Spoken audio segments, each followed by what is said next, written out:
and welcome back to my YouTube channel. বহুত মাহৰ মূৰত পুনৰবাৰ আপোনালোক সকলোকে মোৰ YouTube চেনেলটোলৈ স্বাগতম জনাইছোঁ আৰু এজ অলৱেজ ফুৰিবলৈ যাবলৈ ওলাইছোঁ এঠাইলৈ সেইটো কাৰণে ব্লগটো কৰিছোঁ। আমি আছোঁ গুৱাহাটী এয়াৰপৰ্টত। আমি ডিব্ৰুগড়ৰ পৰা আহিলোঁ, আহি পাই পেলাই ইয়াতে আমাৰ 6-7 ঘণ্টামানৰ লেঅ'ভাৰ আছে। তো সেইটো কাৰণে ভাবিলোঁ যে অকণমান ওলাই যাওঁ, কিবা এটা খাই আহোঁগৈ বুলি, কাৰণ এয়াৰপৰ্টত বহুত কষ্টলি হৈ যায় আৰু ইমান দেৰি ৰৈ থাকিবলৈও অশান্তি লাগে। যোৱাবাৰ যিহেতু থাইলেণ্ড যাওঁতে আমি কলকাতা এয়াৰপৰ্টত প্ৰায় 8-9 ঘণ্টা ৱেইট কৰিলোঁ। সেইটো কাৰণে ওলাই আহিছোঁ, কিবা এটা খাই আহোঁগৈ। গতিকে চাই থাকোঁ ব্লগটো, তেতিয়া গম পাব আমি ক'লৈ গৈ আছোঁ। আৰু আমি আহি পেলাই এতিয়া লাঞ্চ কৰিলোঁ এয়াৰপৰ্টৰ ওচৰতে খাৰলি বুলি আছামিজ ট্ৰেডিশ্যনেল ৰেষ্টুৰেণ্ট এখন আছিলে তাতে। আৰু তাৰপিছত যিহেতু 6 ঘণ্টা লেঅ'ভাৰ আৰু আজিয়ে আমাৰ ফ্লাইট আছে নেক্সট দিল্লীলৈ। চ' সেইটো কাৰণে ভাবিলোঁ যে এয়াৰপৰ্টত থকাতকৈ মানে সোনকালে উঠি মেলি যিহেতু আহিছোঁ ঘৰৰ পৰা, সেইটো কাৰণে ভাবিলোঁ যে হোটেল ৰুম এটা লওঁ, লৈ পেলাই তাতে অলপ 2 ঘণ্টামান ৰেষ্ট লওঁ, শুই লওঁ বুলি ভাবিলোঁ। তাৰপিছত ঘূৰি টুকটুকৰ দাদা এজনে একদম ঘূৰাই আমাক একদম পুৰা এক্সপেঞ্চিভ হোটেল এখনলৈ লৈ গৈছে। তাৰপৰা আমি উভতি আহি হোটেল এখন পালোঁ ওচৰতে, তাতে 3 ঘণ্টামানৰ কাৰণে ৰুম এটা লৈছোঁ। অলপ দেৰি ৰেষ্ট লৈ লওঁ, তাৰপিছত যাম আকৌ এয়াৰপৰ্টলৈ নেক্সট ফ্লাইট ল'ব। আমি আহি পালোঁহি গুৱাহাটী এয়াৰপৰ্ট। আমাৰ যিহেতু ডিব্ৰুগড়ৰ পৰাই বৰ্ডিং পাছ দি পঠাইছিলে, সেইটো কাৰণে আমি ডাইৰেক্টলি গ'লোঁ চেক ইনৰ কাৰণে।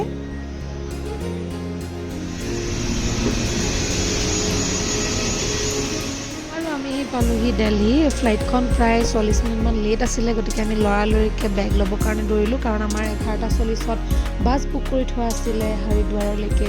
আৰু বাই চান্স যদি বাছখন মিছ কৰোঁ তেনেহ'লে আমাৰ দিগদাৰ হৈ যাব। আৰু যিহেতু কণ্টিনিউৱাছলি এনেদৰে জাৰ্ণি কৰিবলৈ হ'লে মানে অকণমান টেনশ্যন হৈ থাকে, আৰু টেনশ্যনত মানে মই ভালদৰে ভ্লগিঙো কৰিব পৰা নাই। সেইকাৰণে যিমান পাৰোঁ সিমান ভইচ অভাৰেই দিবলৈ ট্ৰাই কৰিছোঁ। আৰু তাৰপিছত আমি দিল্লী এয়াৰপৰ্টৰ পৰা প্ৰিপেইড টেক্সি ল'লোঁ বাছ ষ্টেণ্ডলৈকে ISBT, কাৰণ উবেৰ অ'লাৰ লগত ইয়াৰ প্ৰাইচটো ছেমেই দেখাই আছে, সেইকাৰণে সোনকালে আমি প্ৰিপেইড টেক্সিয়ে লৈ ল'লোঁ। আৰু এয়াৰপৰ্টৰ পৰা দিল্লী ISBTলৈকে আমাক ল'লে 550 টকা। ৰৈ আছোঁ দিল্লী এয়াৰপৰ্টত, টেক্সি বুক কৰিলোঁ আৰু হৰিদ্বাৰলৈকে বাছ আছে বুলি কৈছোঁ যেতিয়া ৰিভিল কৰি দিওঁ আৰু আমি ক'লৈ গৈছোঁ। বহুতে গম পাইছে আমি ক'লৈ আহিছোঁ, হ'লেও যিসকলে গম নাপায় তেওঁলোকৰ বাবে আমি গৈ আছোঁ কেদাৰনাথ মন্দিৰলৈ। আমি দুজনীয়ে আহিছোঁ। বহুত দিনৰ পৰা ভাবি আছিলোঁ আহিম বুলি, বহুত দিনৰ এটা আশা আছিল কেদাৰনাথলৈ যোৱাৰ।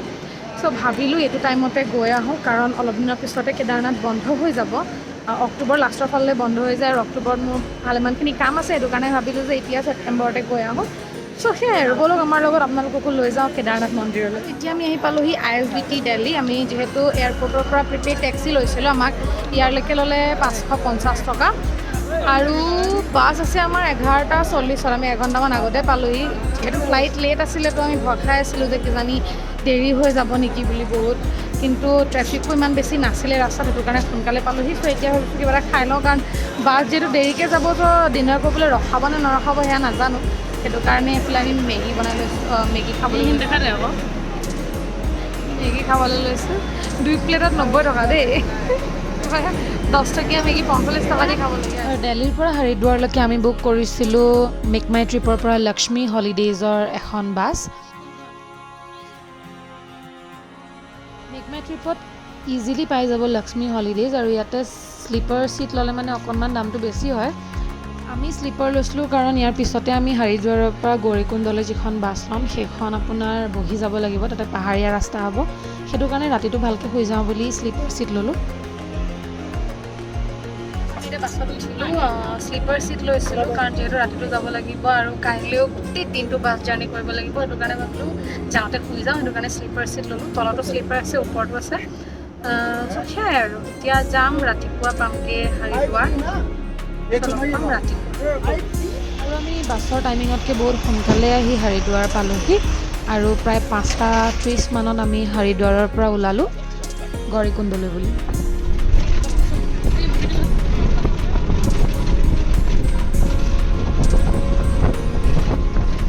হৰিদ্বাৰৰ পৰা ওলাই আমি পাহাৰীয়া ৰাস্তাৰে আগবাঢ়ি গ'লোঁ, আৰু ৰাস্তাবিলাকৰ অৱস্থা দেখি হয়তো গম পাইছে যে ইয়াত সঘনাই লেণ্ডশ্লাইড হৈ থাকে।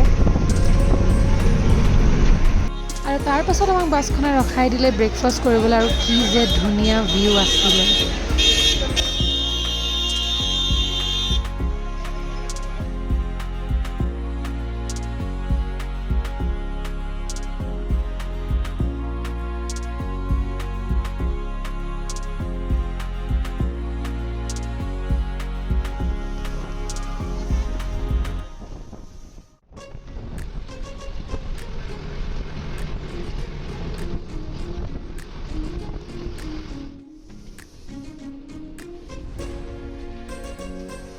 বাছত গৈ আছোঁ সোণপ্ৰয়াগলৈ।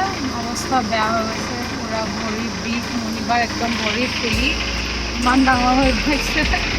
কাইলৈ কেনেকৈ খোজকাঢ়িম কেদাৰনাথলৈকে ঠিক নাই। গৈ পেলাই অকণমান মালিচ চালিচ কৰি তেল চেল আনি ল'ব লাগিব। মোৰ পূৰা ভৰি বিষ হৈ গৈছে, একদম ভৰি মেলিব পৰা নাই। গৈ আছোঁ আৰু পাহাৰীয়া ৰাস্তা, এফালে পাহাৰ এফালে নদী। চাওঁ কেতিয়া পাওঁগৈ, এতিয়া গৈ পেলাই কেতিয়া পাওঁগৈ গৈ এতিয়ালৈকেতো বতৰ একদম ফৰকাল গৰম। অলপ দূৰ পোৱাৰ পিছত চাগে ঠাণ্ডা অনুভৱ কৰিম বুলি ভাবিছোঁ আৰু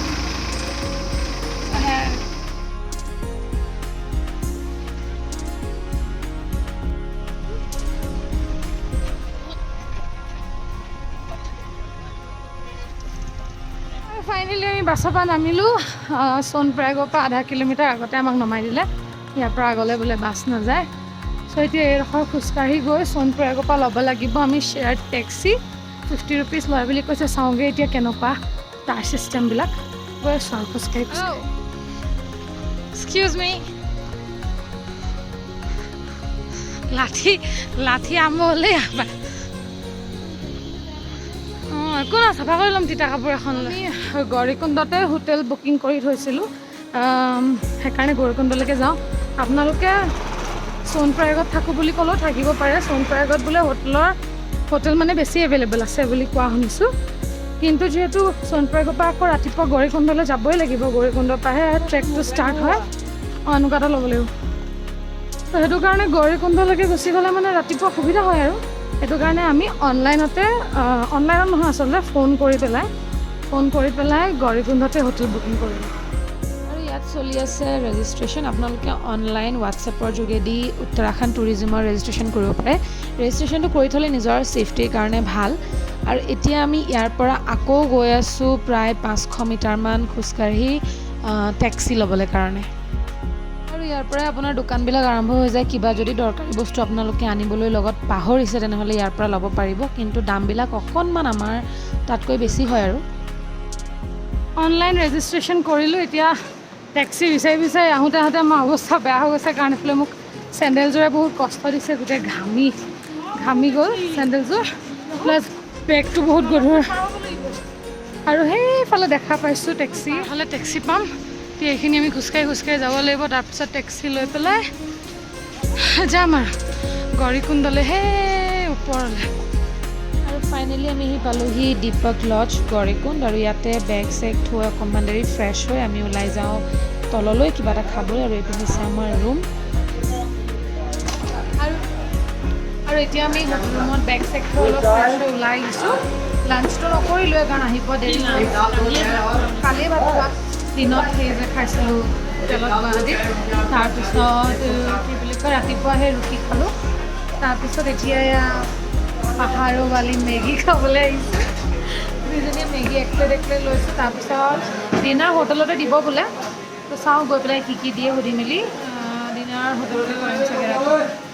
আৰু সোনকালে আজি শুই যাম, কাৰণ কাইলৈ ৰাতিপুৱা একদম পূৰা সোনকালে উঠি যাব লাগিব। তেতিয়াহে গৈ সোনকালে উঠিব পামগৈ, কাৰণ ৰৈ যাব লাগিব। ইমান খোজ কঢ়া মানুহটো আমি নহয়। তো সেইটো কাৰণে চাওঁ কাইলৈ এতিয়া কি অৱস্থা হয় আমাৰ ৰাস্তা। কোৱা তুমি কিবা এটা, এইবাৰ ব্লগত তুমি একোৱে কোৱাই নাই।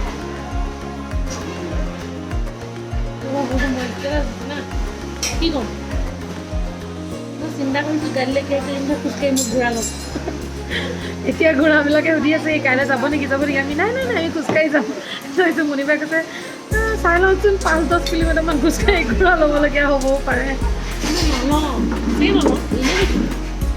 পাৰিম জোচত একদম মানুহবোৰ লগ পামতো ৰাস্তাত।